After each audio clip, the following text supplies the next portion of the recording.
Die illegale Migration nach Deutschland hat 2023 deutlich zugenommen. Das teilte das Bundeskriminalamt mit. Innerhalb der EU ist Deutschland das Hauptziel. Auch die Zahl der registrierten Schleusungen ist vergangenes Jahr in Deutschland um 60% nach oben geschnellt. Wer sich unerlaubt in der Bundesrepublik aufhält, sollte ja nach dem Willen der Bundesregierung eigentlich konsequenter abgeschoben werden. Doch Ausreisepflichtige können sich offenbar sehr einfach dagegen wehren, wie jetzt ein Schreiben einer Ausländerbehörde belegt. Dazu Viktoria Grünthal. Es sollte die Wende in der Migrationspolitik sein, als der Bundeskanzler im Oktober eine Rückführungsoffensive forderte. Es müsse im großen Stil abgeschoben werden, so Scholz vor wenigen Monaten. Die Realität aber ist ernüchternd. Zwar wurden bis April 30% mehr Ausreisepflichtige als im Vorjahreszeitraum ausgewiesen, doch wie schnell eine solche Abschiebung scheitert, zeigt nun ein Dokument der Landesaufnahmebehörde Niedersachsen.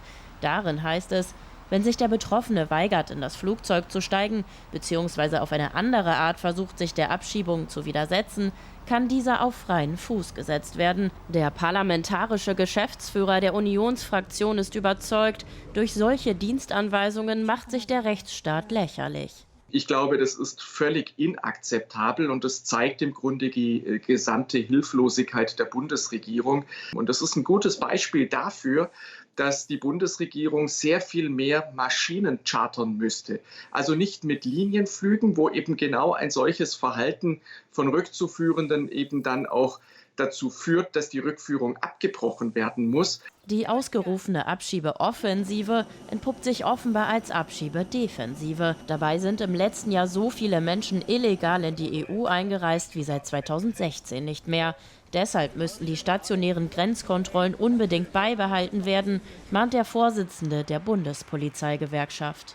Mit der Einführung der Grenzkontrollen, insbesondere nach Polen, zu Tschechien, aber auch zur Schweiz und zu Frankreich, sind die Zahlen im ersten Quartal 2024 merklich zurückgegangen. Und deshalb sage ich, wäre es fatal, die Grenzkontrollen an der französischen Grenze Ende September auslaufen zu lassen. Die Bundesregierung hat zwar erklärt, etwas gegen die illegale Migration zu unternehmen, bisher scheinen aber alle Versuche, eine echte Wende einzuleiten, größtenteils zu scheitern. Verschiedene Gemengelagen, die wir mit differenzierten Blicken beleuchten wollen. Max Hermes in Frankfurt an der Oder, an der polnischen Grenze. Marco Reinke hier in Berlin. Max, fangen wir bei dir an.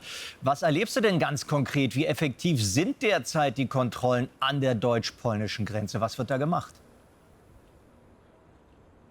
Wir können uns gleich die Kontrollen hier vielleicht Im ersten Halbjahr 2024 kann man sagen, sind die Zahlen der illegalen Einreisen schon um 7% gesunken. Das bedeutet, das hängt sicherlich mit einer gewissen Effektivität dieser stationären Kontrollen zusammen. Aber schauen wir uns diesen Kontrollpunkt ganz konkret mal an. Da sind jetzt gerade von den Beamten einige Autos auch aus dem Verkehr gezogen worden. Da muss jetzt einer den Kofferraum öffnen, da wird einmal reingeschaut, was befindet sich darin. Sind da eventuell dann zu schleusen Personen drin? Das ist jetzt in dem Fall nicht der Fall, aber es könnten eben auch dann solche Personen dort gefunden werden. Deshalb gerade solche Kleinwagen, auch Kastenwagen sind sehr beliebt. Da werden oft Schleuser die werden oft von Schleusern benutzt. Scheiben, die abgedunkelt sind, sind oft ein Indiz dafür, dass der Wagen herausgezogen wird. Reisebusse, also all das wird hier stichprobenartig kontrolliert von den Beamten. Mehr als 10 Bundespolizisten, die hier im Einsatz sind in verschiedenen Schichten.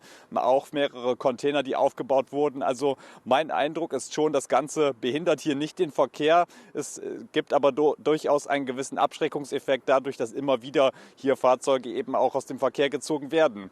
Das Ganze ist natürlich personalintensiv und deswegen sagen auch verschiedene Gewerkschaften der Polizei, dass man beispielsweise mehr Technik brauche, Fingerabdruckscanner, Personenscanner, um dann noch effektiver herauszufinden, wer möchte hier illegal ins Land einreisen, wer schleust hier möglicherweise illegal und dann diese Person aus dem Verkehr zu ziehen.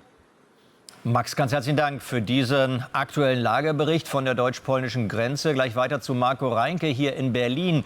Denn, wir haben es berichtet, der Kanzler hat ja eine große Abschiebeoffensive angekündigt. Wird die jetzt vielleicht durch Experten oder die deutsche Bürokratie womöglich ausgebremst?